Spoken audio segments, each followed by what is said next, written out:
अगले 5 साल के लिए बांग्लादेश की क़यादत कौन करेगा? 12 करोड़ 76 लाख से ज़ायद वोटर्स फैसला आज सुनाएंगे। साबिक़ वज़ीर आज़म खालिदा ज़िया के बेटे तारिक रहमान BNP की जानिब से वज़ारत उज़्मा के उम्मीदवार है। जमात इस्लामी की तरफ से शफीक़ुर रहमान मद्दे मुकाबिल है। एक उम्मीदवार के इंतकाल के बाद अब 300 के बजाय 299 नशिस्तों पर इंतखाबात होंगे।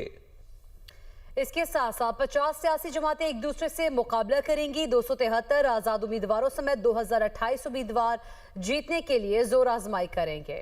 बात करेंगे बांग्लादेश के आम इंतखाबात की। तो बांग्लादेश में आम इंतखाबात का मेला सज गया है। BNP इत्तेहाद जीतेगा। ये जमात इस्लामी का इत्तेहाद अगले 5 साल के लिए बांग्लादेश की क़यादत कौन करेगा? 12 करोड़ 76 लाख से ज़ायद वोटर्स फैसला आज सुनाएंगे।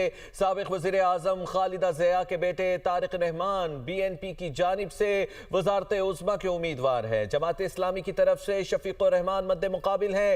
एक उम्मीदवार के इंतकाल के बाद अब 300 के बजाय 299 नशिस्तों पर इंतखाबात होंगे। इसके साथ साथ 50 सियासी जमातें एक दूसरे से मुकाबला करेंगी। 273 आज़ाद उम्मीदवारों समेत 2028 उम्मीदवार जीतने के लिए जोर आजमाई करेंगे।